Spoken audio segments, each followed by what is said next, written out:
right. Welcome, welcome. Welcome everyone to Rooted in Resistance, PRA's virtual end of the year celebration. Yay.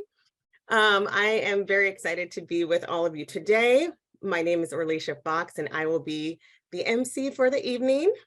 As the development director, I know firsthand how critical the research and analysis coming out of PRA has been and will continue to be in our fights for reproductive freedom, immigrant rights, racial and economic justice, LGBTQ equality, and so much more. If you have a drink in hand, I have my water. Let's raise a toast to PRA and the incredible impact we have had way back since 1981. That is 41 years. Woo-hoo. I am looking forward to spending the evening with you for a joyous celebration of what PRA and their partners have been accomplishing this year. In a few moments, I will invite PRA's Executive Director, Tarso Ramos, to share a few words. After, I will hand it to PRA's Development and Communications team to share a short video, followed by some powerful stories about PRA's impact over the years from 3 beloved partners. We'll do a quick and fun little game and close out the night. Thank you all for being here, for your support over the years, and being the community partners, family that makes PRA and our impact possible. Without further ado, I will pass it over to Tarso. Thank you, Orlisha. Hello, beautiful people. Welcome and thank you for joining us today. We so appreciate your time, your commitment, and your confidence in PRA to continue the important and impactful work we do year in and year out. As Orlisha just mentioned, the substance of our day-to-day at PRA can be a bit heavy. So today, as we near the end of a long year, we're taking some time to exhale, reflect, and celebrate our PRA community. The incredible staff and board, some of whom are with us this evening, our phenomenal movement organizational partners, and our individual collaborators, including the donor activists without whom we would not be able to do this work. We are deeply grateful to you all, truly. Here at PRA, we're motivated by our vision of a just and inclusive democratic society in which supremacist and authoritarian forces no longer wield major cultural political power. Let's just imagine that for a minute. We bring that vision closer to reality by providing social justice change makers, organizers, advocates, journalists, donor activists, and others with actionable research and strategic insights to identify, disrupt, and compete with the movements and institutions that are attacking democracy, justice, and human rights. That's what we do, holding fast to our founder Jean Hardesty's vision of equipping social justice movements so that we can out-organize the right wing. Rooted in resistance and in our commitment to both block the right and to build transformational democracy. Together, we've accomplished a great deal, though surely we have a long distance yet to travel. It's my privilege to lead PRA and also to share some top lines from our work this year. I should start by noting that this spring, PRA adopted a new strategic plan, and we'll have a shareable version of that shortly. As part of that process, we surveyed our movement partners, many of whom told us they wished for more sustained engagement and accompaniment from PRA, more strategy-oriented content, and a bigger megaphone for PRA's work. We took that to heart. Our strategic plan calls for significant expansions of our communications, research, and partnerships capacities, including a new strategic partnerships unit and greater emphasis on applied research. This ambitious plan requires that we substantially grow our scale and budget. You'll hear a little bit more about that later on, but the process is already underway. This past year, we welcomed 7 new staff members to PRA, a 30% increase. So very exciting work already underway. Speaking of strategic partnerships, we were honored this year to offer education and counsel to groups doing amazing work to overcome right-wing movements and to build a more authentic and inclusive democracy.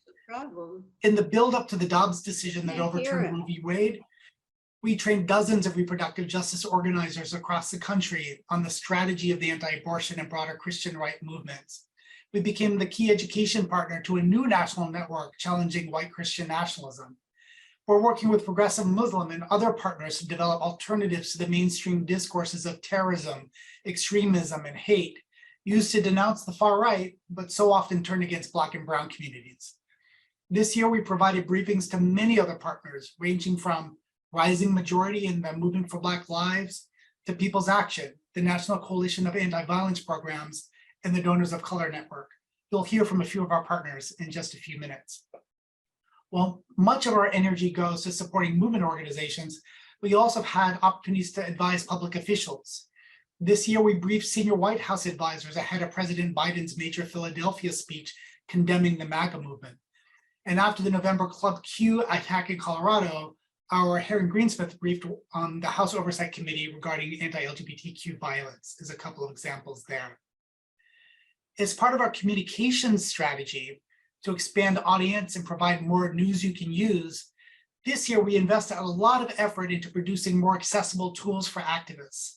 These are things like short web video explainers, frequent op-ed style pieces on events and trends like the Buffalo Massacre or the rise of Ron DeSantis, PowerPoint presentations, and one-on-one explainers on key right-wing strategies.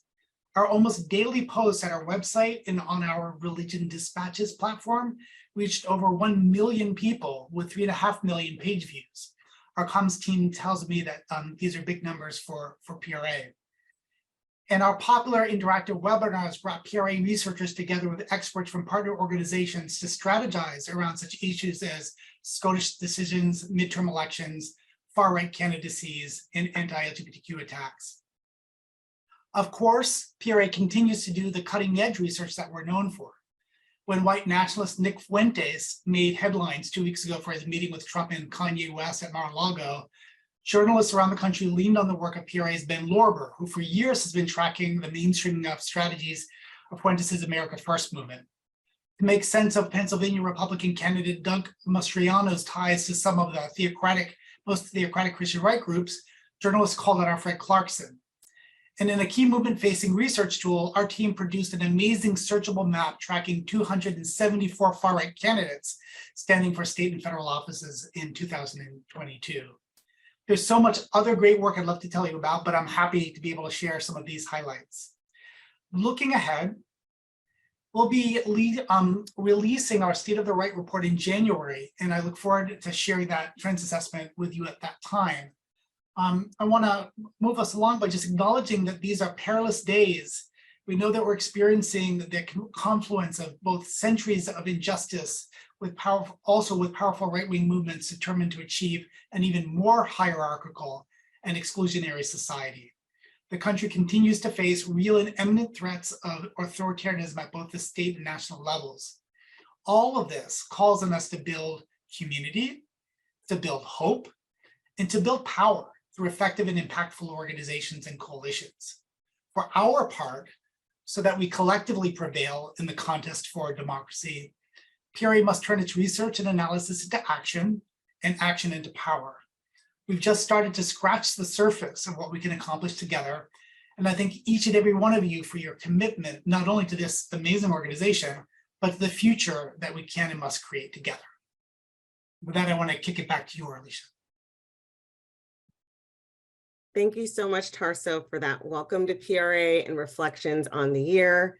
We will now pass the figurative mic to PRA staff to talk about the impacts of their work on progressive movements to block the right and build a just and inclusive democracy.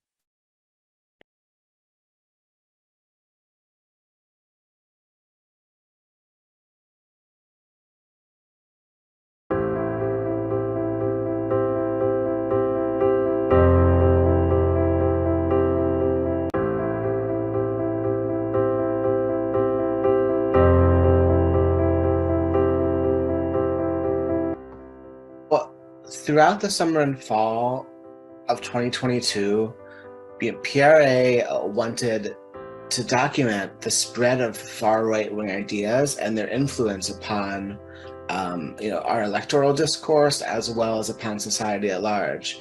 As long as we have a viable political process in this country, we hope to be using maps like this to track evolving trends in order to equip frontline movement leaders with the tools they need both to recognize the threats and in a broader sense, to know what time it is in the clock of the country and the clock of the world. I'm 4 months and 21 days into PRA. I've come in with a new development director, as well as an entire restructuring of the development department, and we have all hit the ground running with our respective knowledge or expertise that we've brought from other organizations. We have a very trying time right now, just coming over the midterm elections, looking at how the red wave was almost a thing, but not really. I think that PRA is poised to, in alignment with their strategic plan, be fully staffed and be prepared for that blowback or that fallout. Given that PRA is a 40-year organization that has a lot of knowledge that we've been producing for so long that has laid dormant, I am actually very excited about pulling all of that to the foreground, because it almost seems like we have an answer to every issue because we've been doing this work for so long. It also means that we have more avenues to collaborate.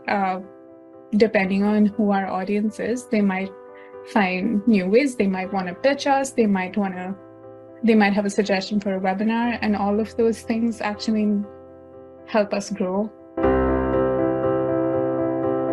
The PRA Staff Union is part of the Washington-Baltimore News Guild, and that's Local 32035 of the CWA, and it represents a partnership with PRA staff management and the PRA Staff Union. The 3-year collective bargaining agreement represents our mutual interests in making significant updates to employee compensation and work-life balance. January 6th really brought home for the American public what's at stake. We, as an organization, know what's at stake. We understand the different constituent parts of the right that we saw on a national stage that day. In making sure that we can provide analysis that does some of the summarizing of a very vast and in-depth body of work that PRA continuously produces, provides more access to our messaging around why we do this work, why it's important, what are the threats that we're identifying, and where are the opportunities. Inform Your Giving is a multi-part political education series specifically targeting donors in order to provide donors information about the right wing, about anti-democratic forces, supremacist forces that they might need in order to sharpen or inform their giving strategies to block these anti-democratic forces. Inform Your Giving is also a wonderful way for us to be in relationship with donors as well, and gives us a different kind of forum with which to engage around PRA's analysis. We always have time for discussion and question. This is a way for donors to actually see what we are doing in real time and actually use that information and use PRA's work to sharpen and strengthen their own donor and philanthropic work.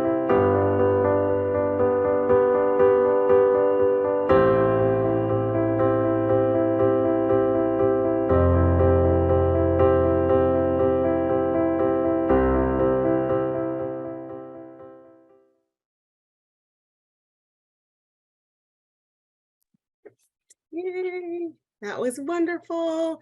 It's nice to hear from staff in so many departments about the work and the impacts of the work that they do. They work on this every day and they know it so intimately. So thank you to PRA staff.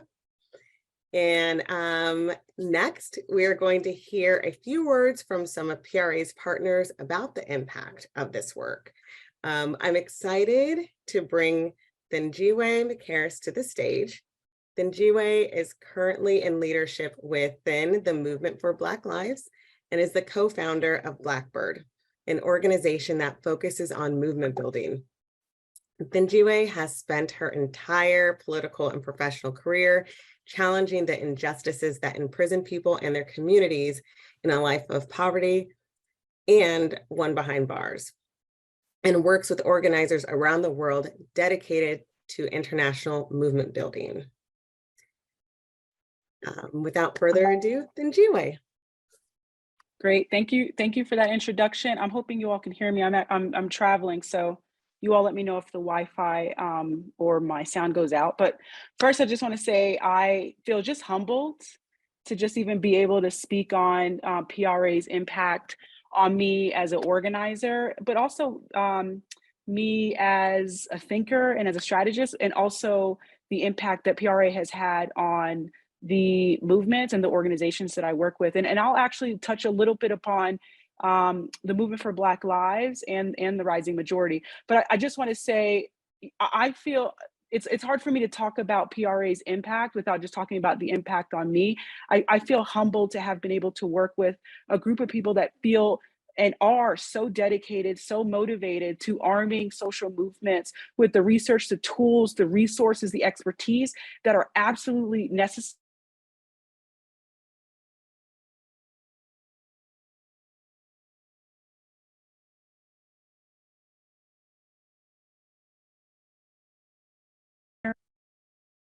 Oh, we got you. You're back. Okay, You're back. great. Okay, sorry about that. Sorry, I'll You're start good. over.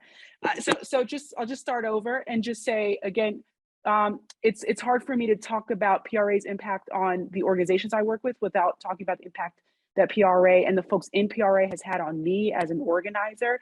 It's been humbling to be able to be a witness, to work with people who are so profoundly committed to the work of liberation and the work of social movements, that they have dedicated so much of their time to us in ways in which they've provided resources, tools, expertise. And I can't tell you so many times where I have been able to engage PRA, not just in sort of an analysis, research, and understanding, but when we have been in really hard, challenging questions about the moment that we're in. And trying to understand how to respond in ways that are strategic. And so I just have a lot of gratitude and love and respect to the PRA team. I've worked with PRA via the Movement for Black Lives and the Rising Majority. I actually, while I've been a witness to PRA's work, I actually worked closely with PRA in the 2020 moment where we saw national protests across the country, particularly after the killing in Minneapolis, and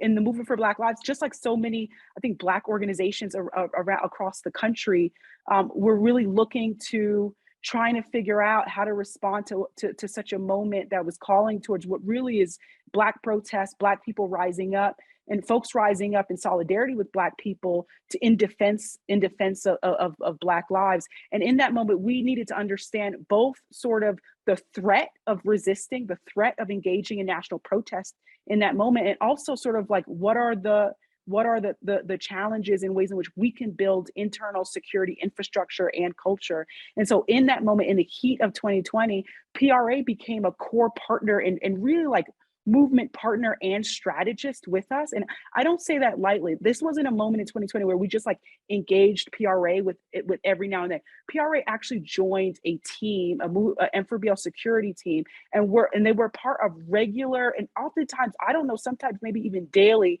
frequent calls in the thick with us, really trying to share with us analysis, expertise, and information about the threat of the moment, particularly with the rise of the far right as we contend with state violence and police violence, but also what are ways in which we can shore up our movement and support organizations so that we can deal with the level of threat coming at us. And I can't tell you like how heartwarming it was for so many of us in the thick of that moment to have such a dedicated partner.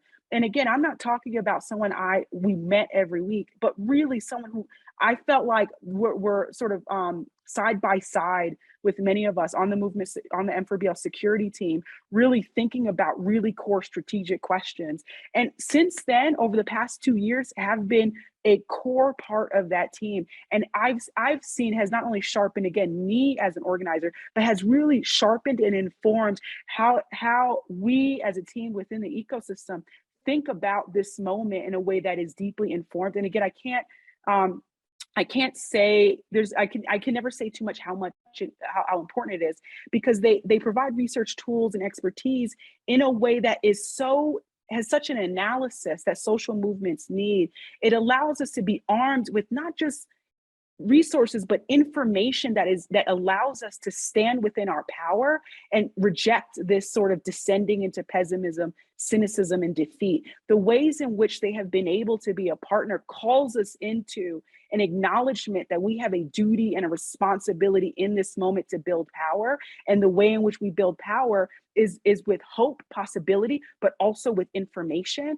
and with a sort of a constant commitment to sharpening in our analysis. And they've constantly have done that as a partner with us within this particular portion of the ecosystem. I've also been a witness working with PRA with the Rising Majority, which is a convergence of multiple different organizations across sectors and across movements. And it really is the attempt to build a bigger we and the bigger muscle. And what PRA has done in that space is, again, provide resources and research and content, and really kind of walk us through not just sort of a broad strokes understanding of the level of threat, but really in a way that fundamentally informs how folks think about the moment, and also it allows us to deepen how we think about how we respond to the escalation of threat in ways that, I'll say again, calls us into rejecting, descending into both fatigue, pessimism, cynicism, and defeat, and really calls us into our power and hope. And so, I'll close by just saying, and I'm saying this at the bottom of my heart, because I have so much love and respect for this team, and I've seen how they've shown up for me and for my team, that the admiration that I have makes me want to know that they'll be able to have the support that they need in order to do the work that they're positioned to do, that they're committed to do, and that they already have done to social movements. They've had our back for so long. I feel like committed, and Tarso, I feel committed to have the back of everyone in PRA. I love the staff video for as long as it takes. And so thank y'all. Sorry if I went over. Looking forward to the rest of the conversation.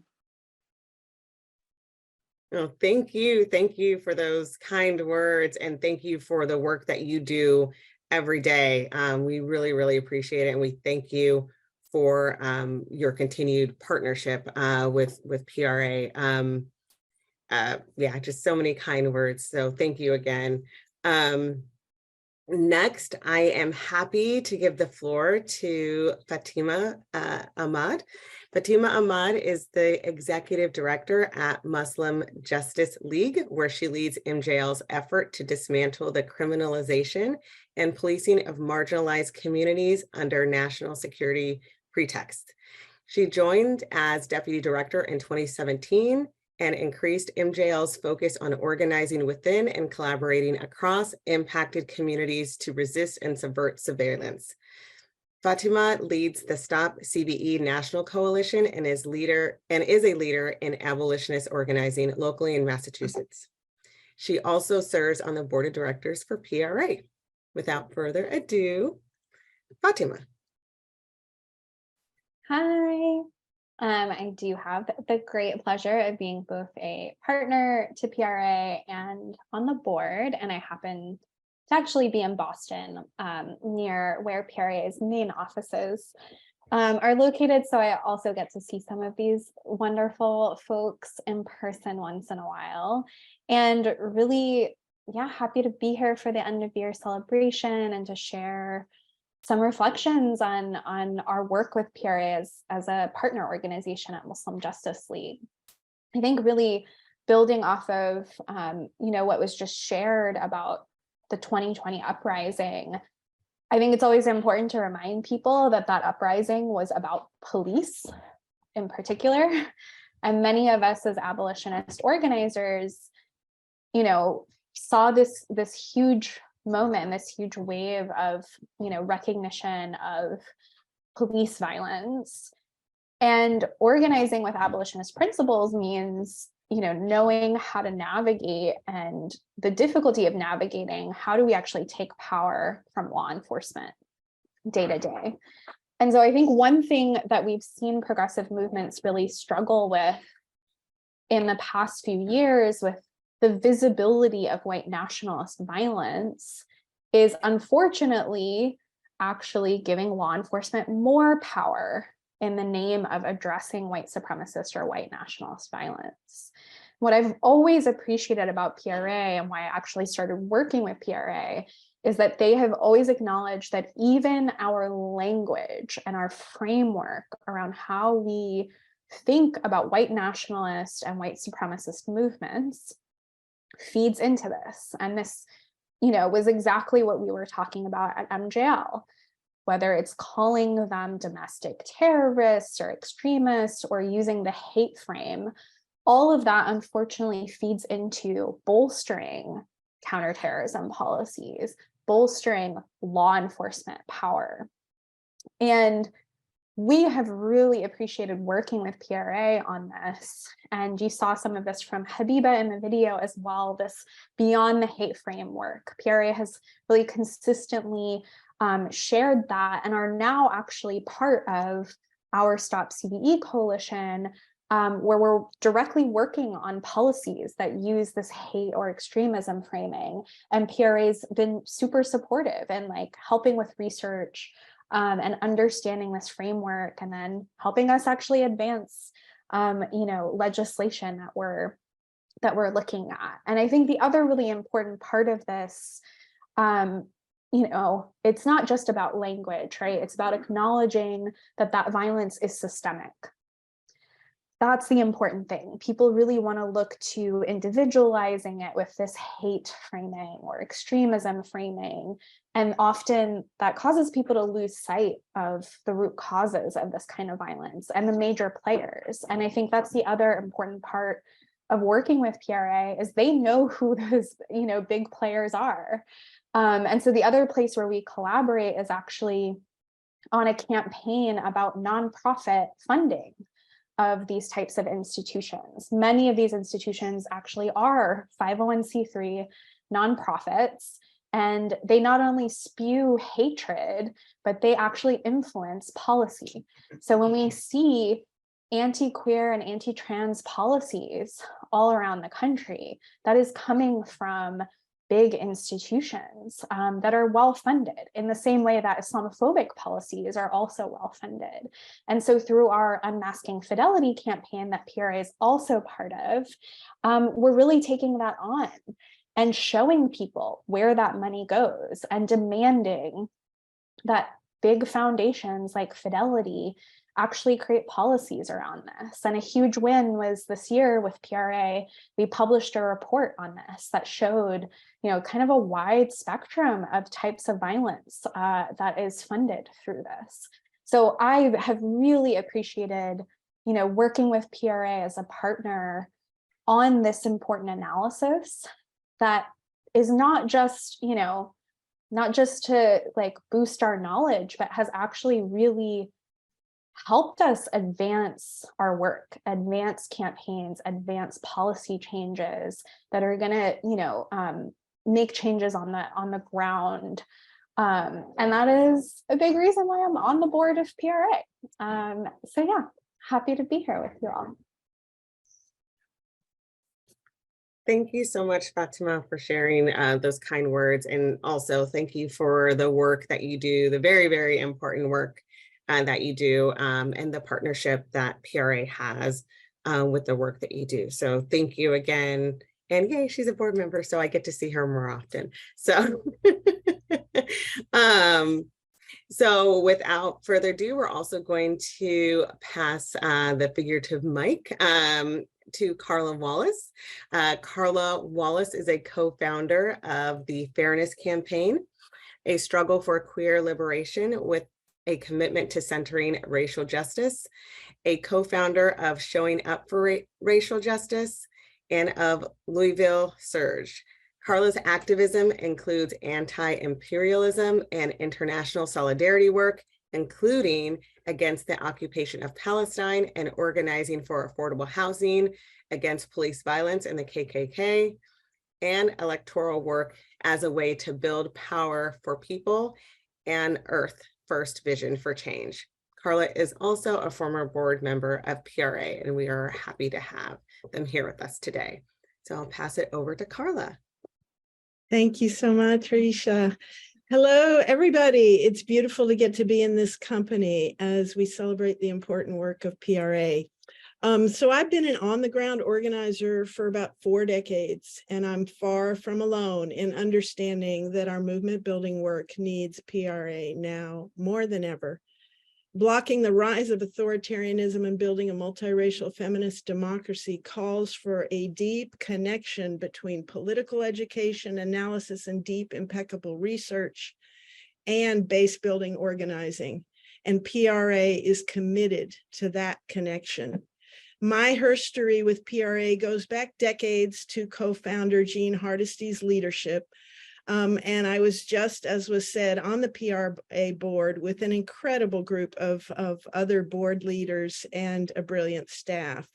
Now I get to be part of the newly forming PRA C4 team and a part of a partner organization in SURJ, Showing Up for Racial Justice. I've also been a donor to PRA for years, and each time I give, I know that my giving fuels what is needed for today and tomorrow and builds for the tomorrows to come. At SURJ, our work is to contest with the right through base building organizing over the allegiance of the white people who could go either way, especially in the South, in rural areas, and in blue-collar majority white communities. PRA's work has been critical to the work I do with SURJ. I'm in Louisville, Kentucky, forever the city where police murdered Breonna Taylor. In response, our streets erupted in Black-led protest of police violence, and a wide range of far-right actors and organizations emerged in those streets as well. PRA's work identifying far-right groups became our treasured street guide to identifying who was who, which groups were likely to have connections with the police, which were anti-state, which were known to take violent action.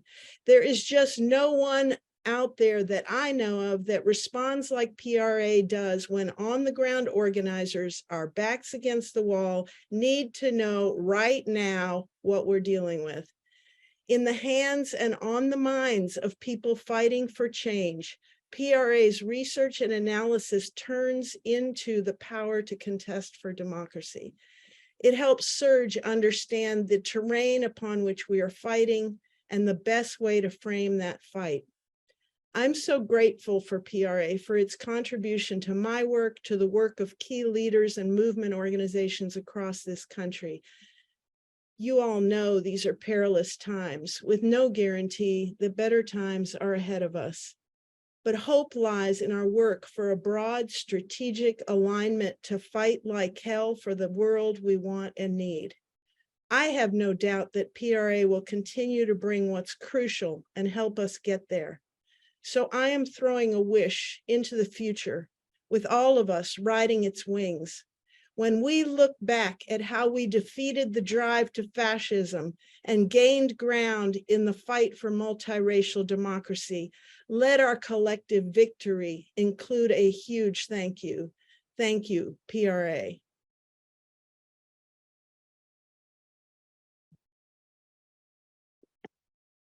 Thank you again, Carla, and just the wonderful work that you do. And I am in awe of just listening to all of you share your stories and the impact that PRA has made, not only on the work that you do day in and day out, but just also your own growth as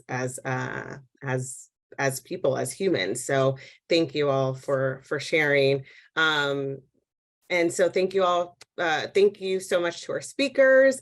PRA's work is all the better because of you, and we could not do what we do without your partnership. So thank you for elevating our work.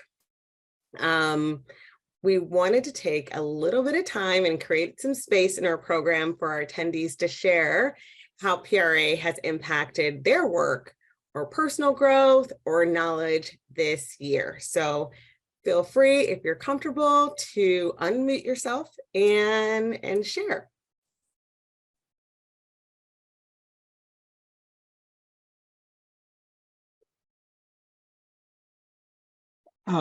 This is Myron Miller. Can you hear me? I just wanted to say, as a funder from the Herman and Frida Miller Foundation, I've been involved with PRA probably since 2018. And what impressed me very early on, I think back in 2018 and 19, we got involved in supporting their work against the Pioneer Institute, which was trying to close down various public services. And Community Labor United organized a campaign for the public good. And then immediately thereafter, there was a public good coalition working against Fidelity Charitable's attempts to basically erode the public services that were so critical for so many of our communities. PRA got into those campaigns incredibly quickly and provided such rich, detailed data that was supportive to those organizations and the funders who support them to be able to fight back very, very quickly and very, very effectively, that in effect shut down those counters to the public good needs that we were all wishing to have happen. So it's a continual process ever since then of being impressed with how well and how detailed PRA provides the data that's needed to fight these campaigns. Thank you so much, Myron. Thank you.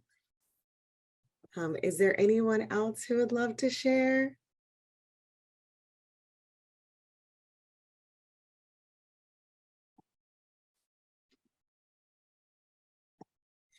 We'll wait one more minute.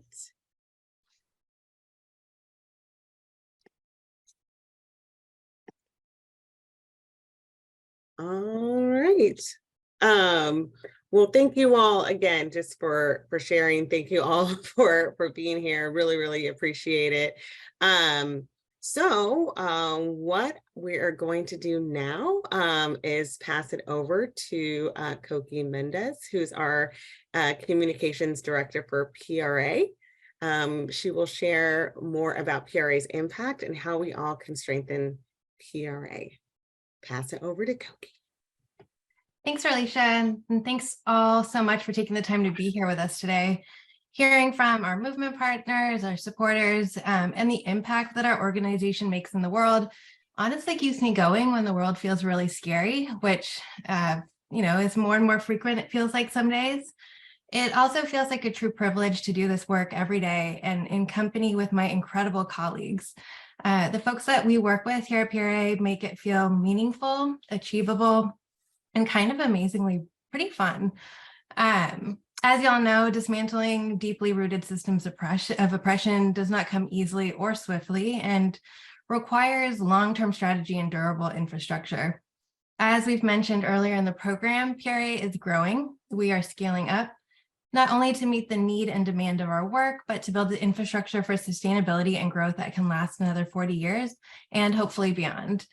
Within the next 5 years, our goal is to grow our organization's operating budget from $3.5 million to $10 million by 2027. No easy feats. The resources we receive throughout the year from our donor activists and foundation partners are critical to maintaining our operations for the work that we do daily. Today, we're asking for your help to increase PRA's capacity and infrastructure to meet the needs of our movement partners and the imminent and ongoing threat to democracy. Your ongoing support absolutely makes a difference. You will find a link in the chat if you prefer to make an online donation, as well as our address if you decide to send a check. We will take just a few moments here to allow folks to give before we continue our program. Thanks all.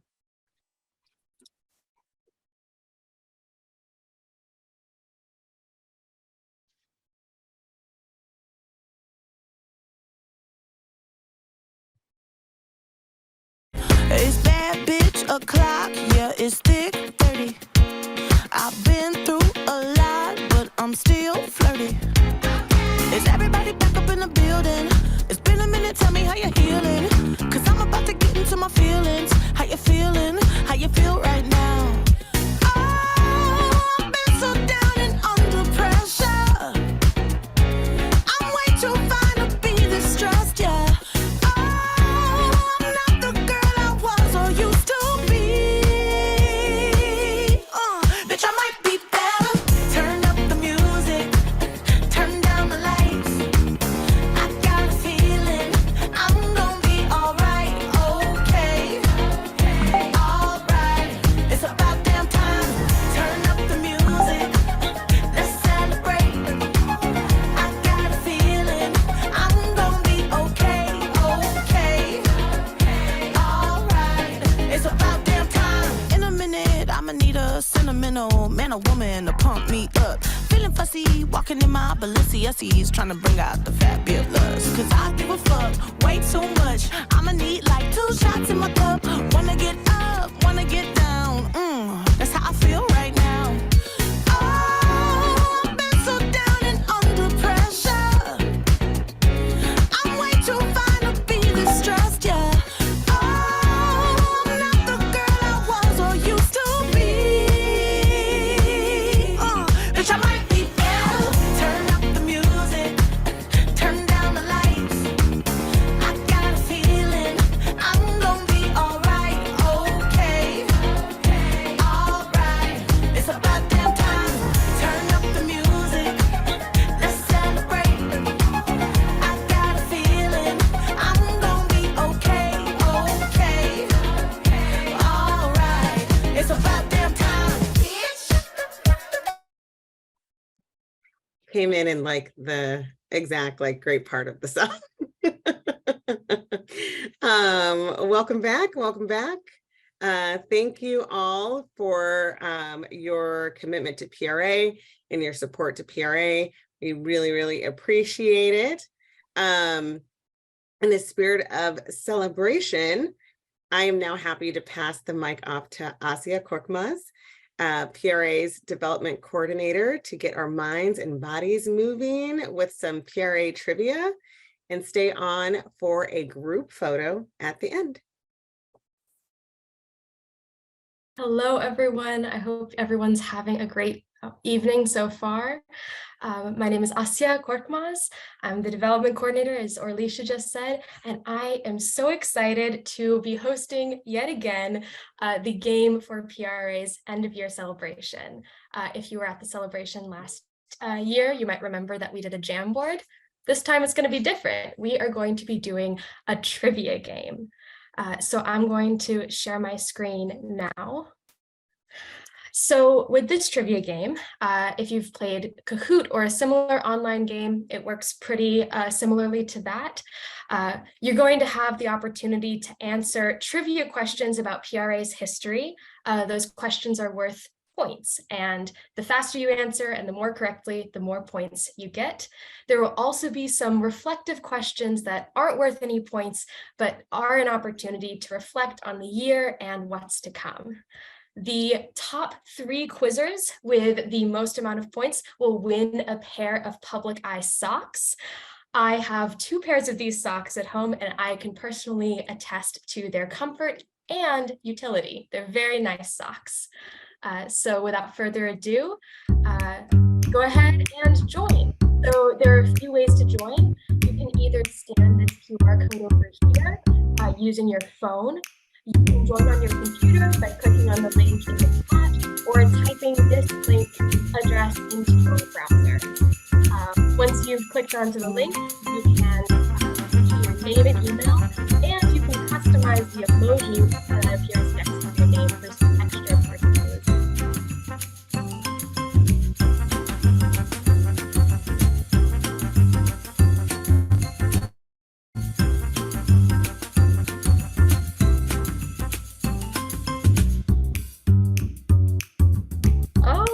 Excited to see everybody's emojis. Oh, Heron, I love the scorpion. That's a gorgeous choice.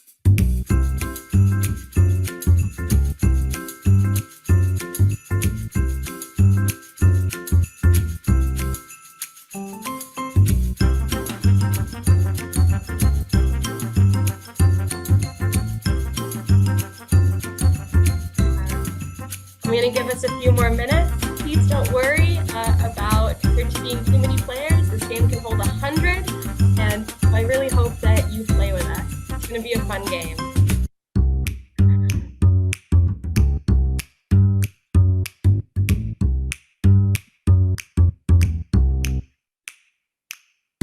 You might notice that there are a series of emojis. There's like a like emoji, a crying emoji, a laughing emoji. If you'd like, you can click on them and you'll see them load up on my screen here. They're very fun to use.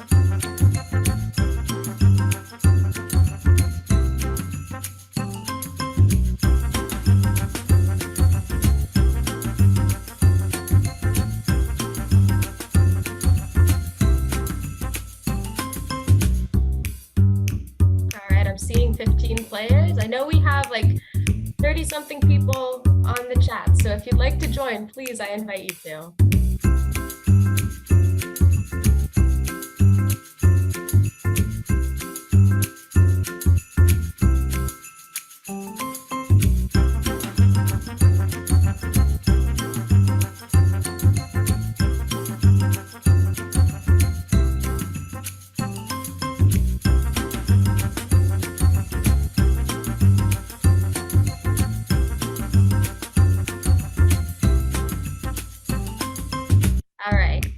Sounds like we've got 15 players. That's great. It's going to be a great game. Let's get started.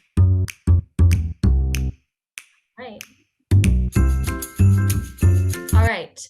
Here's question number 1. How many total candidates did PRA's election map track in 2022? We've got 70, 274, 127, or 301. Let's see, what are we thinking?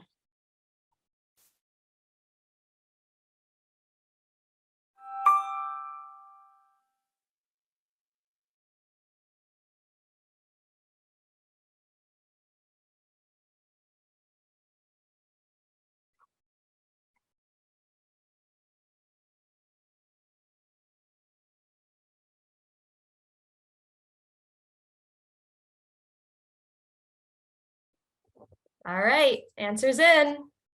Let's see. It was 274, so nice, most of us got that right. Yep, the total candidates were 274. The election map tracked these candidates across the United States in the midterm elections. All right, let's see about this next question. Match the PRA researcher to their article. So unfortunately, the slide did get cut off. So the first article is America First is Inevitable, Nick Fuentes, the Groyper Army, and the Mainstreaming of White Nationalism. We have the pro-choice religious community may be the future of reproductive rights, access, and justice. A Room of Their Own, how anti-trans feminists are complicit in Christian right anti-trans, I want to say politics. And Reactionary Power in the Union, the repercussions of politicized law enforcement.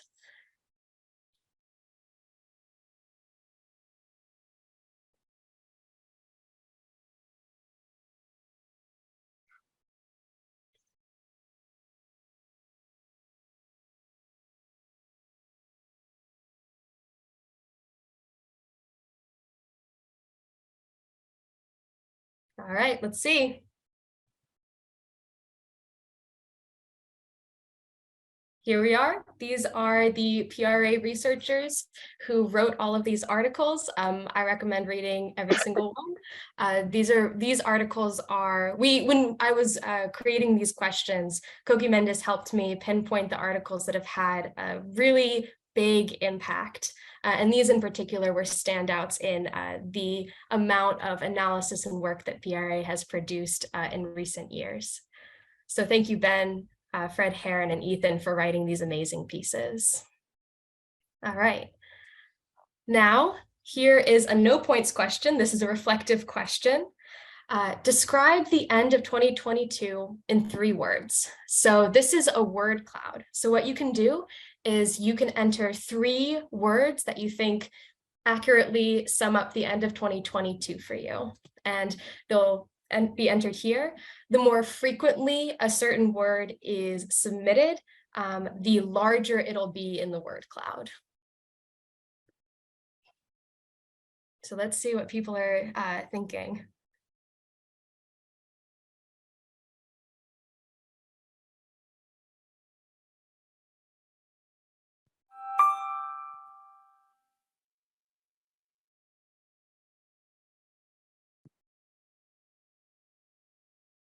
Oh, wow. Shout out to whoever wrote next year, please. Yeah.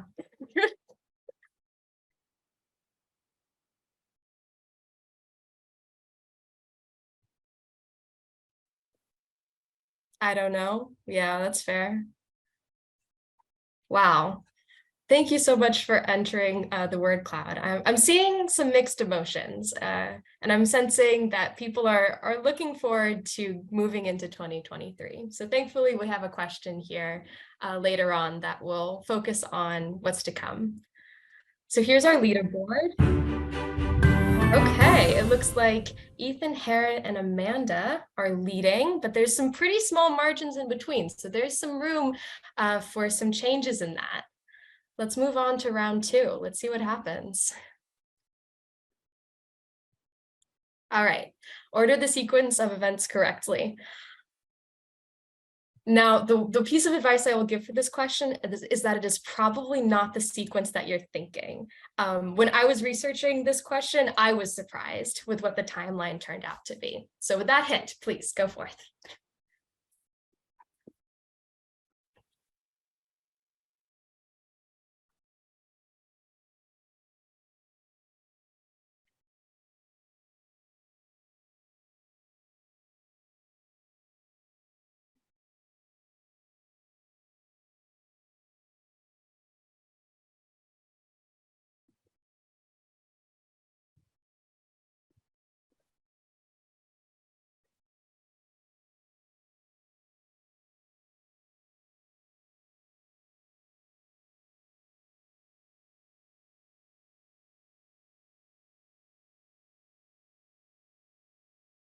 All right, it's time to see.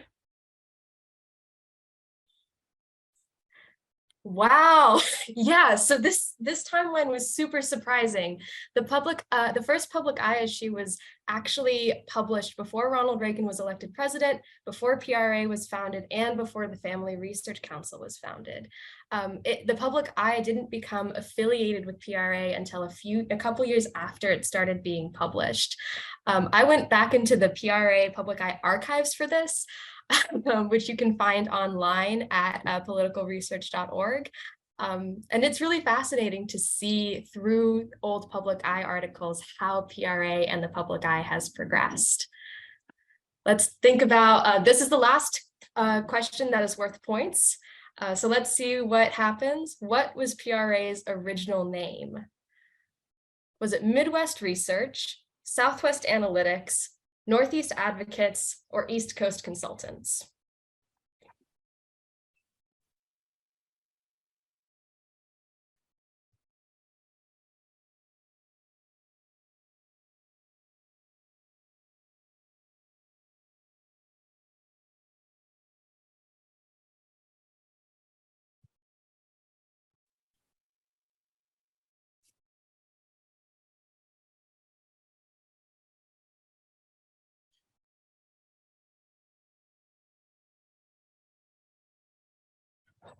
All right, let's see. The answer is Midwest Research. Yep.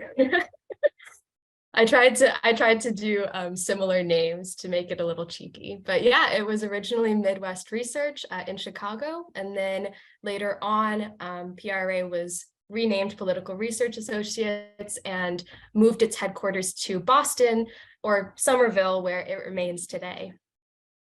All right. Here is our last reflective question. This is not worth any points, but I really want to know, what are your hopes for our movements next year? What are you looking forward to? What are you hoping, anticipating even? Oh, yeah, revolution, double exclamation point, absolutely.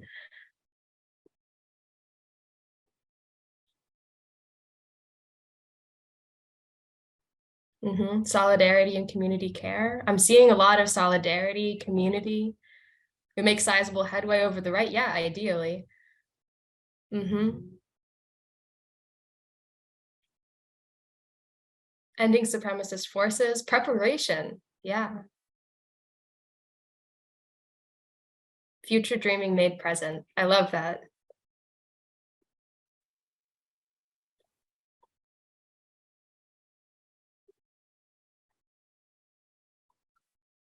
Oh, Donald Trump is in handcuffs. Nice. That's a great visual. Future dreaming made present, right?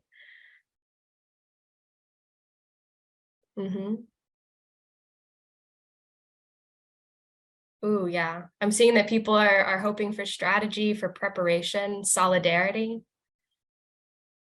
slowing down and leveling up. Yeah. All right, 3 more seconds to post. All right, these are wonderful hopes. And I'm really hoping that by typing them and sharing them, we're that much closer, even a little bit, to making it real. So let's take a final look at our leaderboard. Woohoo! Okay, our top 3 contestants are Amanda, Heron, and Antifa Aardvark. Thank you so much. You can expect a pair of socks post haste. I will be mailing them myself. Thank you all so much for playing this game with me. I really enjoyed doing the 2nd annual game for the end of year, PRA's end of year celebration. Thank you, Asya. What a wonderful game. I really loved seeing everyone's hopes for 2023. It was really nice to see some inspiring messages there, because we all need a little bit of hope, right? So thank you all again for joining us here tonight.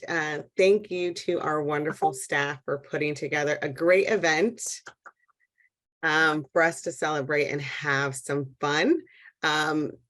Before we take a group photo, I want to put on your radar some important early 2023 PRA offerings. Our next Inform Your Giving, formerly Inform Your Philanthropy, on funding the fight, open to donors. The first session is on February 16th. And we'll examine the state of right-wing funding. And the second session on March 9th will explore strategies for using funding and philanthropy to block the right. So you don't want to miss these. We'll put some save the dates and registrations in the chat for you all to register. It's going to be really great. And we also have our I'm sorry, so sorry, our State of the Right report that's coming out in January, that you all can be on the lookout for. I'm also going to, so right now I'm going to turn it over to Koki to get us ready for our group photo. Thanks, Orlisha. So we're going to take a group photo. If you would like to be in the photo, turn on your camera. If you would like not to be in the photo, feel free to turn your camera off. Both options are very welcome. And I'm going to count us down, and then we're all going to smile. Oh, I'll give folks a couple. Oh, 4 people are joining. How exciting is this? All righty. Okay, look at all these wonderful faces. All right, everyone sit up nice and straight in your chairs. Center your face on your camera. All right, big smiles on 3. 1, 2, 3. Hold, hold, hold. Great job. Thank you, team. Thank you, Orlisha. I'm going to pass back to you for close. Well, again, thank you, Koki, for the group photo. Hopefully we all look fabulous in Amazing. the photo. Thank you all for joining us here tonight. Thank you all just for taking the time to spend it with us.